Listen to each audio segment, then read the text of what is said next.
Hello मेरे प्यारे विद्यार्थियों, स्वागत है आप सबका अम्ल भस्म और लवण के इस दूसरे वीडियो में। इसके पहले वीडियो में हम लोग अम्लों के भौतिक गुण, रासायनिक गुण पढ़े थे और उनके उपयोग को पढ़े थे। लेकिन हम लोग इस वीडियो में पढ़ेंगे हम लोग भस्म की परिभाषा, उनके भौतिक गुण और उनके रासायनिक गुण। आपको याद होगा, बताए थे हम कि अम्ल समांतर स्वाद में क्या होता है, खट्टा होता है। लेकिन आर्हेनियस के अनुसार अम्ल वह पदार्थ होता है जो जल में घुलकर H+ आयनता है। ठीक उसी प्रकार भस्म पढ़ेंगे। भस्म समांतर स्वाद में क्या होता है, कड़वा होता है। लेकिन आर्हेनियस के अनुसार अम्ल भस्म वह पदार्थ होता है जो जल में घुलकर OH- आयन देता है। मतलब ये हुआ, आर्हेनियस जो वैज्ञानिक थे उन्होंने ये किया कि जब किसी भस्म को जल में घोले तो पाए क्या कि उसमें OH- आयन आता है। ठीक है, देखिए परिभाषा देखते हैं। भस्म समांतर स्वाद में कड़वा होता है, लेकिन आर्हेनियस के अनुसार भस्म वह पदार्थ है जो जल में घुलकर OH- आयनता है। ठीक है, यानी कि भस्म वह पदार्थ होगा जिसको जल में घोलेंगे तो OH- आयन देगा। जैसे देखते हैं, जैसे NaOH सोडियम हाइड्रोक्साइड, KOH, ठीक है, NH4OH 4OH, CaOH2 डॉट इत्यादि। इतने उदाहरण है, बहुत से उदाहरण हो सकते हैं। देखिए, अब एक नोट वाली बात यह है कि जो जल में घुलता है भस्म उसको क्षार कहता है। यानी कि जल में घुले हुए भस्म को नोट लिखना होगा, नोट में कि जल में घुले हुए भस्म को क्षार कहते हैं। ठीक है, क्षार कहते हैं। अब आते हैं भस्म की भौतिक गुण के बारे में। पहला क्या है, भस्म समांतर क्या होता है, यह स्वाद में क्या होता है, कड़वा होता है। देखिए, यह स्वाद में कड़वा होता है। यह प्रकृति में संक्षारक होता है, यह प्रकृति में संक्षारक के रूप में होता है, यानी कार्य करता है। इसका जलीय विलयन लाल लिटमस पत्र को नीला कर देता है। हमने इसके पहले वीडियो में बताया था अम्ल के बारे में कि वह नीले लिटमस पत्र को लाल करता है, ये लाल लिटमस पत्र को नीला करता है। इसका जलीय विलयन लाल लिटमस पत्र को नीला कर देता है, यानी कि ये इसका जो जलीय विलयन होगा यानी भस्म का, वो लाल लिटमस पत्र को नीला कर देगा। इसे छूने पर साबुन जैसा चिकना होता है। इसको अगर छुएंगे इसको तो साबुन जैसा चिकना होगा। ठीक है, इसके जलीय विलयन का pH मान 7 से क्या होता है, अधिक होता है। इसका जलीय विलयन का pH मान 7 से अधिक होगा।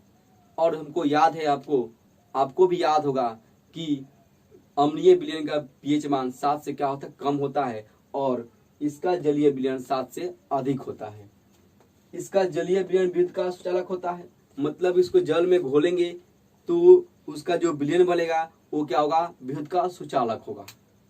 ठीक है, भस्म या क्षारकों का रासायनिक गुण समझते हैं। अब रासायनिक गुण यानी केमिकल प्रॉपर्टीज देखते हैं। पहला, भस्मों का धातु के साथ अभिक्रिया। मतलब कि भस्म जो होते हैं धातु के साथ अभिक्रिया क्या क्या करते हैं समझते हैं। समांतर धातुएं क्षार से अभिक्रिया नहीं करती हैं। मतलब कि जो धातुएं होती हैं वे क्षार से अभिक्रिया नहीं करते हैं, लेकिन कुछ धातु ऐसे होते हैं जो क्षार से अभिक्रिया करते हैं, यानी भस्म से अभिक्रिया करते हैं। जैसे कौन कौन है, परंतु कुछ धातु जैसे Zn, Al, एल्युमिनियम, Pb इत्यादि होते हैं जो क्षार से अभिक्रिया हाइड्रोजन गैस मुक्त करती है। मतलब कुछ धातुएं होती है जिनसे भस्म अभिक्रिया करके हाइड्रोजन गैस मुक्त करता है। जैसे यहाँ Zn है जो NaOH से अभिक्रिया करके हाइड्रोजन गैस क्या है, मुक्त किया है। भस्मों का देखिए, यहाँ पर गलती हो गया है, भस्मों का अधात्विक ऑक्साइडों से अभिक्रिया। अधात्विक ऑक्साइड यानी अधातु के ऑक्साइड जो होते हैं अम्लीय प्रकृति के होते हैं, और जानते हैं हम कि भस्म जो होता है अम्ल से अभिक्रिया करके लवण और जल बनाता है। ठीक उसी प्रकार जो होते हैं, देखिए अधिकांश अधातुओं के ऑक्साइड अम्लीय प्रकृति के होते हैं, अतः ये भस्मों से अभिक्रिया लवण और जल बनाते हैं। मतलब ये हुआ कि जो अधातु के ऑक्साइड होते हैं उनसे भस्म अभिक्रिया करके लवण और जल बनाता है। देखिए यहाँ पर CO2 कार्बन के ऑक्साइड है, और यहाँ पर NaOH से अभिक्रिया करके क्या होता है, जल लवण और जल बनाया। भस्म तथा अम्लों से अभिक्रिया, भस्म का अम्लों से अभिक्रिया, मतलब भस्म जो होते हैं अम्ल से अभिक्रिया करके क्या बनाते हैं, लवण और जल बनाते हैं। मतलब ये हुआ कि जो भस्म होते हैं अम्ल से अभिक्रिया करके लवण और जल बनाएंगे। जैसे यहाँ पर देखिए भस्म NaOH जो है HCl से अभिक्रिया करके क्या बनाएगा, NaCl और प्लस जल H2O। यहाँ का Na, यहाँ का Cl, NaCl हो गया, यहाँ का OH और ये H, यहाँ का H क्या बना, H2, यानी कि लवण, और ये हो गया लवण, ये हो गया जल, ये हमारा क्या है, अम्ल है, और ये क्या हमारा है, भस्म है। तो हम लोग जान गए कि जो भस्म होता है अम्ल से अभिक्रिया करके लवण और जल बनाता है।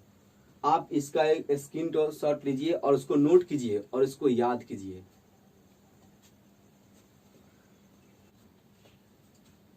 चलिए आगे देखते हैं भस्मों का प्रकार।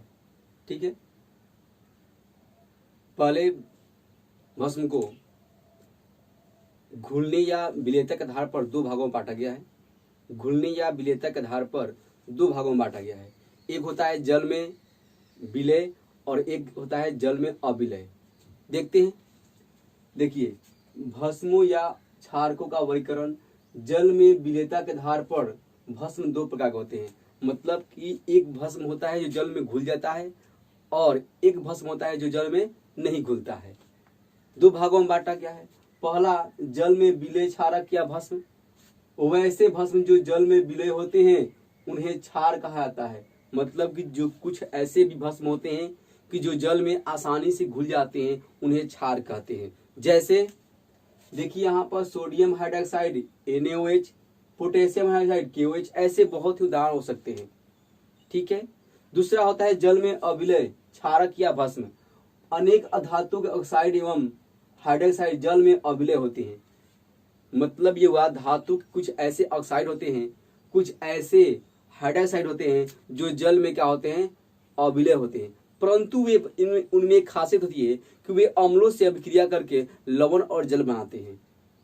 देखिए हम लोग पढ़े हैं कि भस्म जो होता है अम्ल से अभिक्रिया कर लवण और जल बनाता है। तो ये तो जो ऑक्साइड धातु ऑक्साइड है या हाइड्रोक्साइड है ये जल में अविलय है, लेकिन वे व्यवहार कर रहा है कैसे, क्षारक की तरह, यानी कि एक भस्म की तरह करता है। कैसे, कि वे अम्ल से अभिक्रिया कर लवण और जल बनाता है। जैसे देखिए यहाँ पर दिया है aluminium oxide Al2O3, zinc oxide ZnO, ferric oxide FeO3। ये क्या होते हैं, जल में अविलय है लेकिन व्यवहार करते हैं भस्म जैसा, यानी कि ये जो है भस्म जो होते हैं अविलय होते हैं जल में। प्रबल भस्म या क्षार। अब देखिए शक्ति के आधार पर दो भागों में बांटा गया है। एक प्रबल भस्म या क्षार, एक दुर्बल भस्म या क्षार।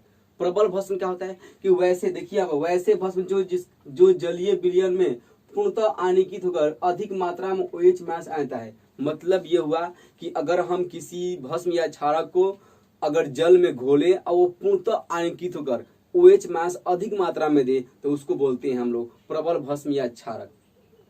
ठीक है। फिर बोलते हैं परिभाषा, वैसे भस्म या क्षारक जो जलीय विलयन में पूर्णतः आनिकित होकर अधिक मात्रा में OH मास आ जाता है तो उसे बोलते हैं, क्या बोलते हैं, प्रबल भस्म या क्षारक। जैसे में NaOH, sodium hydroxide, KOH, potassium hydroxide, ये उदाहरण हो गए। दुर्बल भस्म या क्षार, वैसे भस्म जो जलीय विलयन में अंशतः माने बहुत कम मात्रा में अपघटित होकर क्या करते हैं, OH मास आते हैं। देखिए यहाँ पर प्रभाव, वैसे भस्म जो जलीय विलयन में अंशतः आयनीकृत होकर कम मात्रा में OH मास आते हैं उसे दुर्बल भस्म या क्षार कहते हैं। मतलब कि वैसे भस्म या क्षार जो जलीय विलयन में अंशतः आयनीकृत होकर कम मात्रा में OH मास आ जाते हैं तो उसे बोलते हैं दुर्बल भस्म या क्षार कहते हैं। जैसे में देखिए यहाँ पर अमोनिया हाइड्रोक्साइड NH4 हम लोग OH भस्मों या क्षारों का उपयोग। तो भस्मों और क्षारों का उपयोग बहुत से कार्यों में किया जाता है जिनमें कुछ निम्नलिखित है। ठीक है, देखते हैं। मकानों की पुताई, यानी कि मकानों की पुताई करते हैं, जो सफेदी लगाते हैं हम लोग उसमें क्या कहता है, शुष्क बुझे हुए चूने का उपयोग किया जाता है। देखिए लिखा हुआ है, मकानों की पुताई करने में भखरा चूना CaOH2 का उपयोग किया जाता है। जल की कठोरता दूर करने में, यानी कि जल अब खरा हो जाता है तो उसको उदासीन करने के लिए चूने का उपयोग किया जाता है। इसके बाद अगर हम यानी कि जल में अगर कीटनाशक दवा के रूप में भी अगर कीटाणुओं को मारने के लिए भी भस्म का उपयोग किया जाता है। कुछ भस्म का उपयोग प्रति अम्ल माने होता है, मतलब कि अम्लता को दूर करने के लिए जो रसायन का उपयोग किया जाए उसको बोलते हैं प्रति अम्ल। तो कुछ भस्म का उपयोग प्रति अम्ल के रूप में किया जाता है, जैसे एल्युमिनियम हाइड्रोक्साइड, मैग्नीशियम हाइड्रोक्साइड। मिट्टी की अम्लता कम करने के लिए चूना का उपयोग, मिट्टी में जब अम्ल की मात्रा अधिक बढ़ जाती है, खेती लायक नहीं होता है, तो उसमें अम्लता को दूर करने के लिए हम लोग भस्म का उपयोग करते हैं। कास्टिक सोडा का उपयोग साबुन बनाने में, कागज उद्योग तथा कृत्रिम रेशा बनाने में कास्टिक सोडा का उपयोग क्या किया जाता है, देखिए साबुन बनाने में, कागज उद्योग में और कृत्रिम रेशा बनाने में किया जाता है। कॉपर ऑक्साइड का उपयोग कांच उद्योग में किया जाता है। कॉपर ऑक्साइड का उपयोग कांच उद्योग में किया जाता है। जिंक ऑक्साइड का उपयोग उजला पेंट बनाने में किया जाता है। जिंक ऑक्साइड जो होता है जेरेनो, उसका उपयोग उजला पेंट बनाने में किया जाता है। शुष्क बुझे हुए चूने का उपयोग विरंजक चूर्ण बनाने में किया जाता है, यानी कि शुष्क जो होता है बुझा हुआ चूना, उसका उपयोग विरंजक चूर्ण बनाने में किया जाता है। कास्टिक पोटास का उपयोग मुख्यतः मुलायम साबुन बनाने में किया जाता है। जो कास्टिक सोडा होता है उसका मुख्यतः उपयोग मुलायम साबुन बनाने में किया जाता है। ऐसे बहुत से उपयोग होते हैं। ठीक है, अगर आपको पसंद आया हो तो सब्सक्राइब करें और चैनल को सब्सक्राइब करें और लाइक करें और शेयर भी करें। ठीक है, इसका एक स्क्रीनशॉट लीजिए और इसको नोट कीजिए।